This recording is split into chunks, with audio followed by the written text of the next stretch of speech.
ઘર તરફ જતો હતો તે પાછળથી જોયું તો 4 વ્યક્તિ હતા. એ શરીરનો ઘા પાછળ કર્યો ને 4 વ્યક્તિ હતા. પછી હું ત્યાં પાછળ ગયો તો એ લોકો એક વ્યક્તિ એમ બોલ્યો કે મારું નામ વિપુલ બારિયા છે, જે થાય એ કરી લેજો.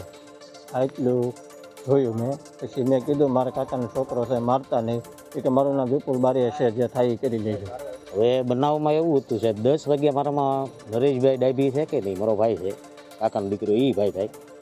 તો એનો ફોન આવ્યો કે ભાઈ અહીંયા આવો ને ભાઈ, કાક આ ભાઈને માથાકૂટ થઈ છે અને સરી મારી છે, એવું નરેશભાઈનું કહેવાનું હતું. અને એનું સરી મારી ત્યારે હું ત્યાં પહોંચ્યો ત્યારે કોઈ આ વ્યક્તિ હતા નહીં, હાજર નહોતા. પણ નરેશભાઈ નહોતા, પણ નરેશભાઈ મને એવું ફોનમાં કીધું કે સરી મારીને વિપુલ બારિયા કરીને છે, માલણકાનો હું રહેવાસી છું, થાય એ કરી લેજો. આ ગુનાના કામે આ જે આરોપી છે તેની ભરતનગર પોલીસ સ્ટેશનને ગણતરીના કલાકોમાં જ પૂરતા પુરાવા મેળવી અને ધરપકડ કરવામાં આવેલી હતી. અને આરોપીને કોર્ટમાં રજૂ કરી અને તેના દિન 3ના પોલીસ કસ્ટડી રિમાન્ડ મેળવવામાં આવેલા હતા. તેમજ આરોપીના જે ઓળખ પરેડ પણ કરવામાં આવેલ હતી અને આરોપીનું આજે રિકન્સ્ટ્રક્શન પંચનામું પણ કરવામાં આવેલ હતું.